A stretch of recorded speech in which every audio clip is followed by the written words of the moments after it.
Everybody, tomorrow is the full moon in Aquarius that we've been talking about for a few days.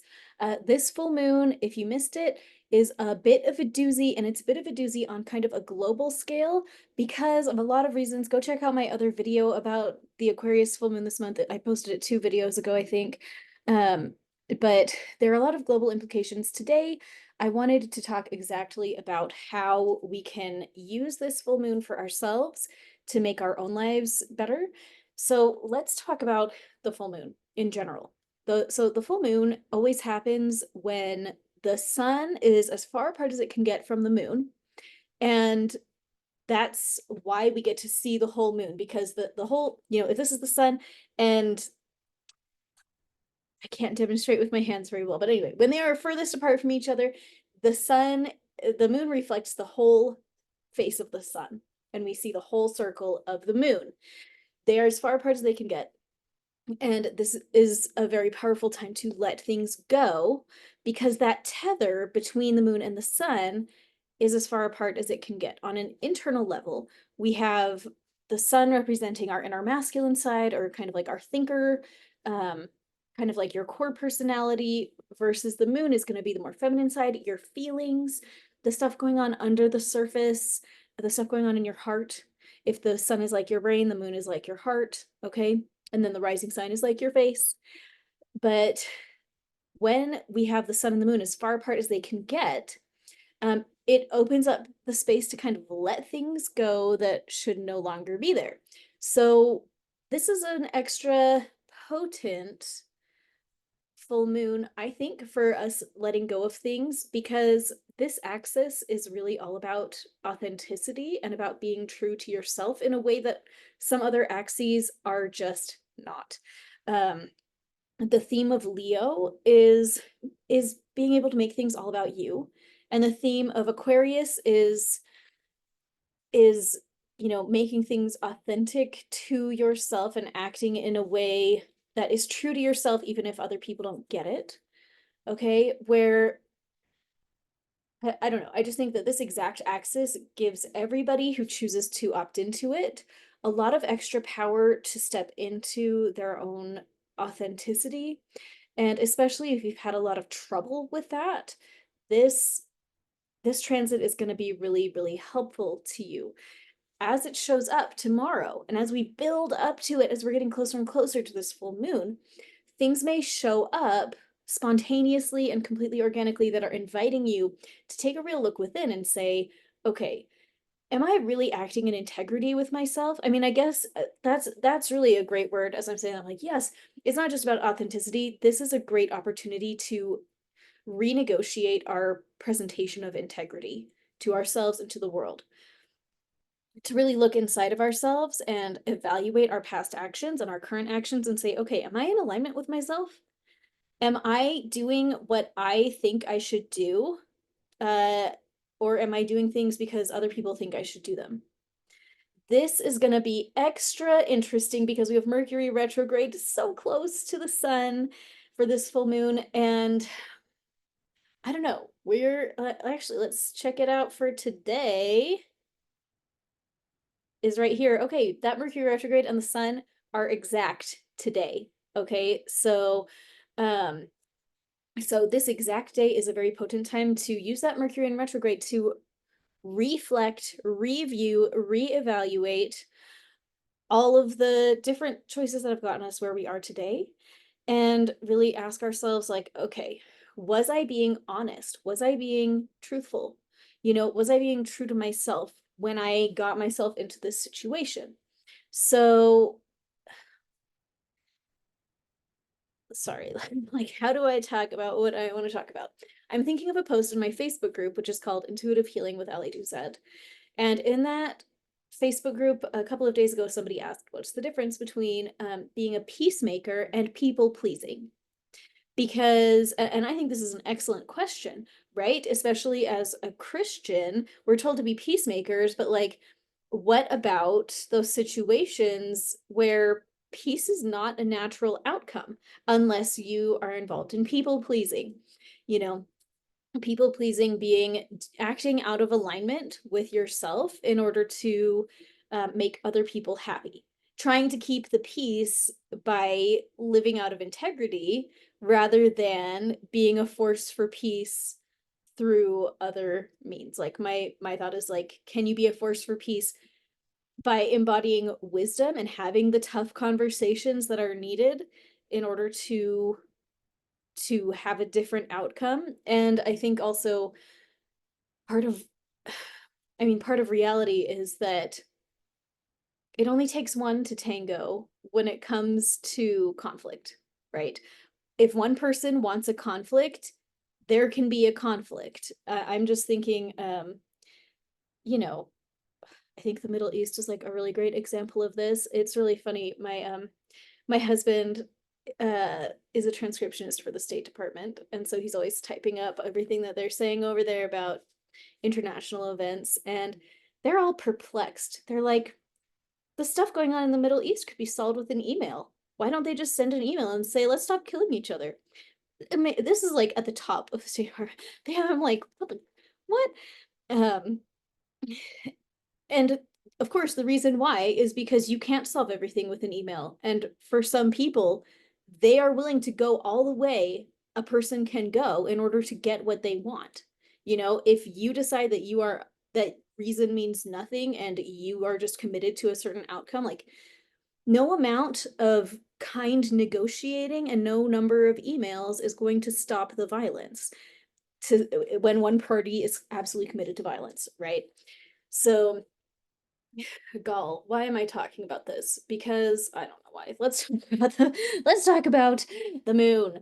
Okay, let's talk about ourselves because we are now dealing um, with with the greatest opportunity to be letting go of stuff along this Leo Aquarius axis. So on the Leo end of it, that's where we feel like we must be appreciated. We need people to see how great we are. We need to feel important. And those are important for all humans. Everybody has part of them that feels that way. And for some of us, it is much more pronounced. If the more stuff you have in Leo, the more pronounced that instinct is going to be. Leo is this guy. It's a lion with his body. I don't know. His tail. I don't know. And so there's healthy expressions and there's unhealthy expressions though of that Leo energy, right? Like it is appropriate to desire some amount of recognition for the good that we do, but it can become toxic. I mean, like that's, the toxic end would be like the narcissism kind of end where we need everybody to think we're so great. Um, so we can see that there's like two sides of the coin. It can be really unhealthy to deny yourself recognition for the good that you do. And at the same time, it can be really unhealthy to obsess over the recognition of the good stuff you do.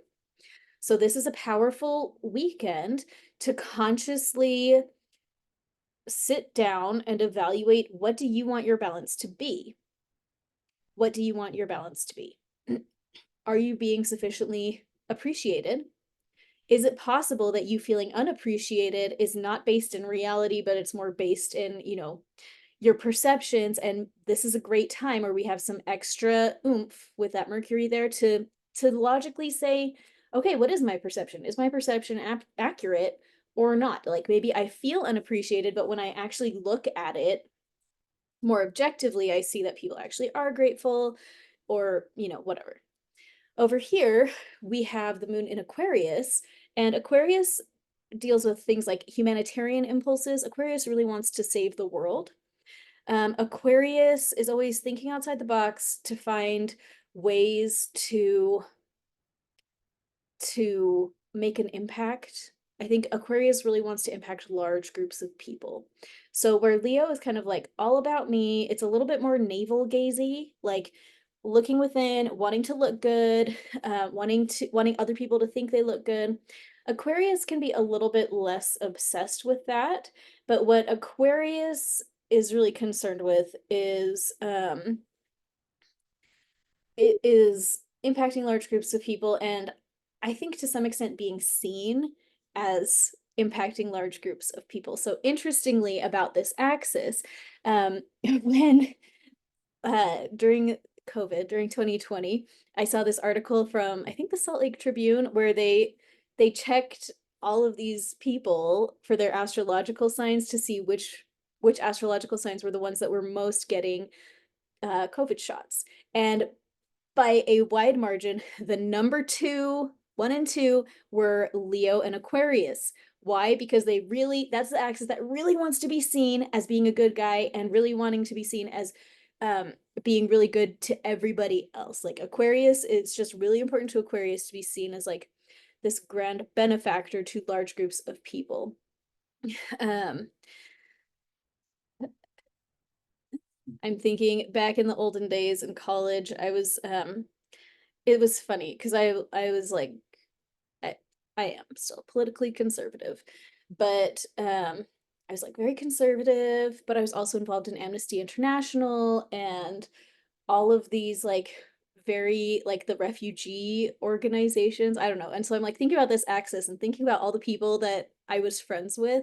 And I always joked that I was the only person among them that wore closed-toed shoes because they were just like such hippy dippies. They all just wore their like weirdo sandals all the time, even in the snow, in the mountains where we went to college. And um, but that Aquarius energy is gonna be like, yeah, I'm gonna wear sandals in the snow as I walk to my Amnesty International meeting and talk about what I can do as a 19-year-old college student for for the slaves in Thailand, and so uh that it's kind of funny because I think that Aquarius energy still wants to present a certain way, like Leo energy wants to present like how good it is, and it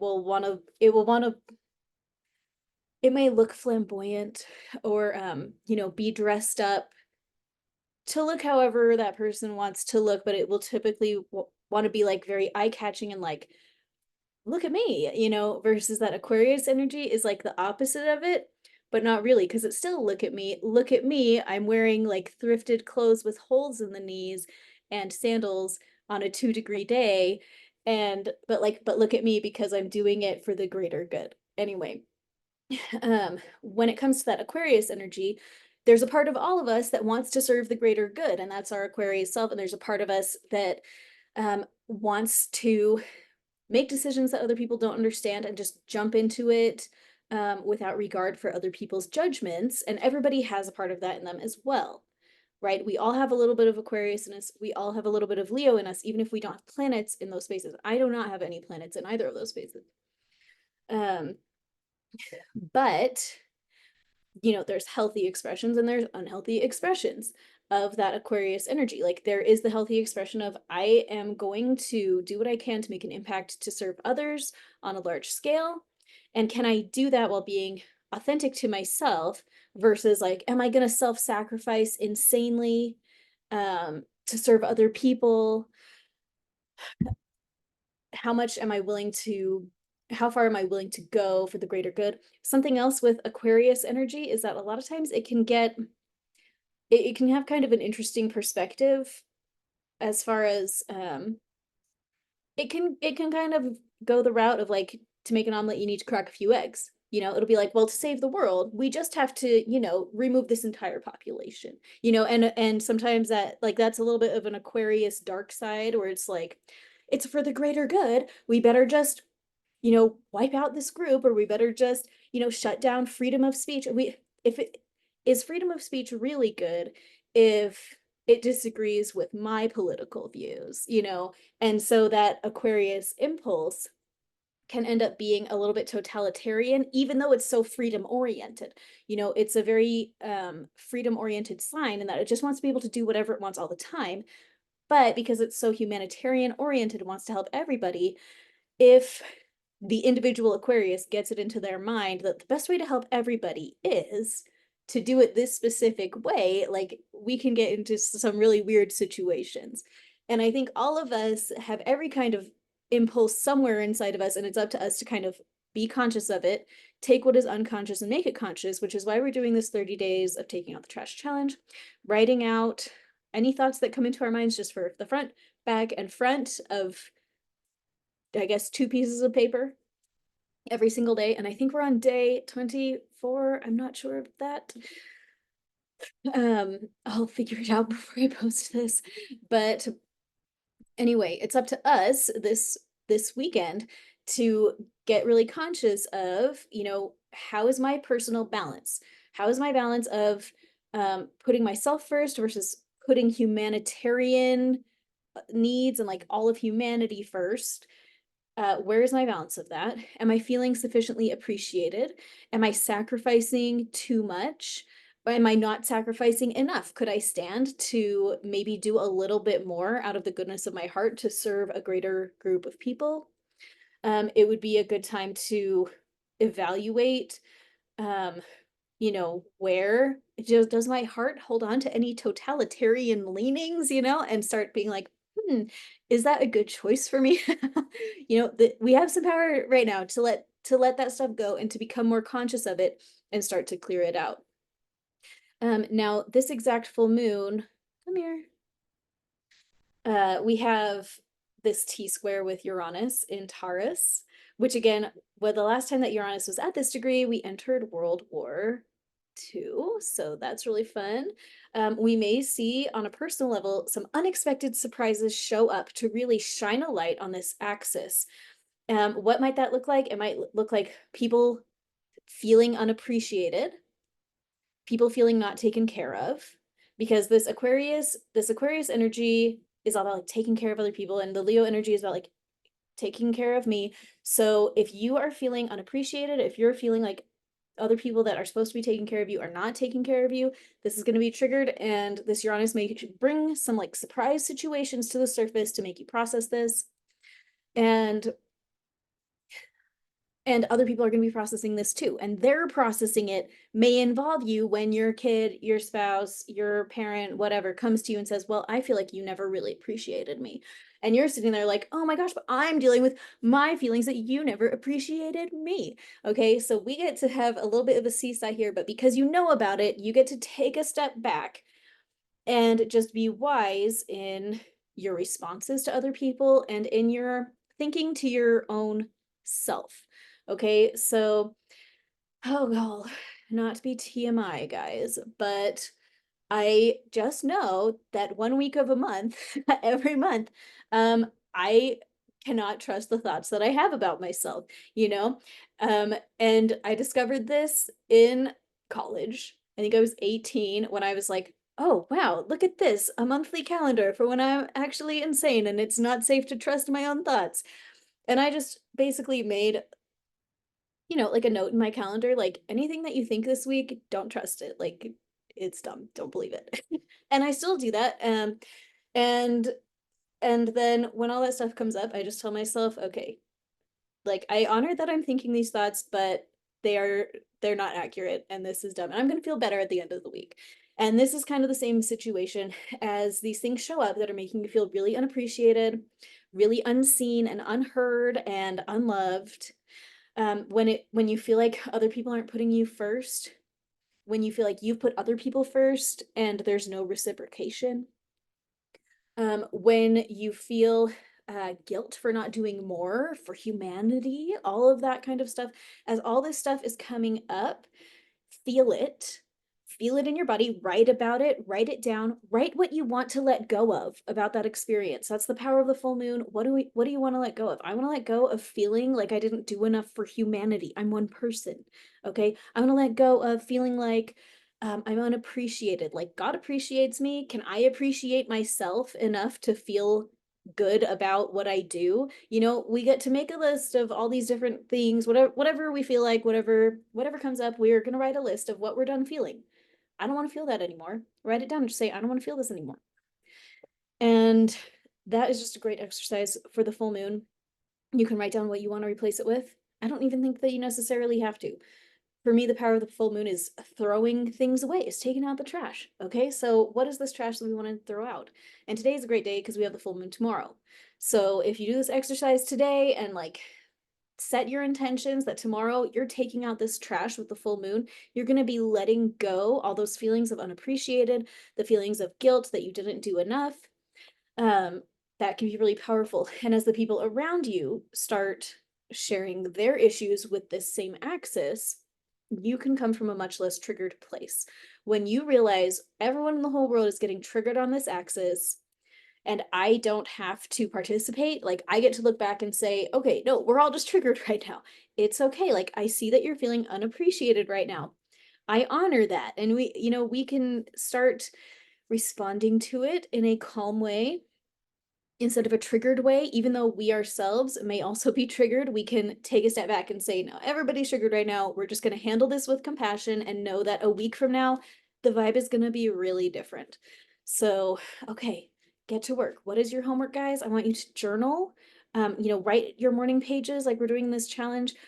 Write about what you want to let go of with this full moon on that axis of Leo and Aquarius. And, are you feeling appreciated? Are you doing enough for the planet? Um, you know, as I'm saying this, one thing that's coming up is climate change. And I know that in my generation and younger, we were totally fear-mongered all day long, every single day about climate change and like the world is ending. And it's your fault, by the way, because you had a Coca-Cola and you ate it from one of those 6-can rings and a turtle died because of you. We were fed that stuff from preschool. And that's another Aquarius thing. If you're feeling enormous guilt about trash and like, I don't know, global warming and like your role in the destruction of the world, like maybe that is something worth journaling about and letting go of. I will say one of my really good friends, so I studied environmental science in college, which was basically like a global warming degree. And then like there were like sub categories. And so I did the soil science route. And then other options were like air pollution, air quality, and water pollution and water quality. And so, um, but one of my friends from that major ended up going into like I can't remember, what do you call it? Waste management, I guess. And so the last time that we talked, which was years ago, I was asking about I told this friend, I was like, man, I still feel so guilty every time I throw away anything. It's like every single time I throw a plastic item in the trash, I feel like a bad person and like I'm destroying the world. And he just said, oh, gall, get over yourself. Like he's like, have you been to a landfill? Because I've been to like the world is huge. And like, yeah, landfills are gross, but it's okay. And he's like, get over it. It's okay. Forgive yourself. It's fine.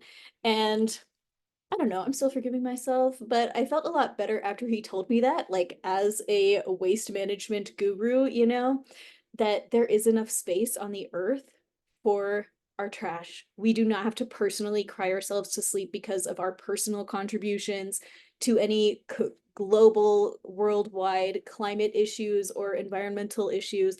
The people who should be crying themselves to sleep every night are the Teflon guys. I'll tell you what, I'll let them cry themselves to sleep. But you should probably not, unless you invented Teflon and then poured it into a whole bunch of groundwater. So forgive yourself. Let's forgive ourselves of the environmental issues, the global issues. Um, let's allow ourselves to feel appreciated. Anyways, now you have plenty of stuff to write about today, and I hope you're looking forward to the full moon tomorrow. We'll get to let go of a bunch of this stuff. Okay, we'll see you later. Have a good day.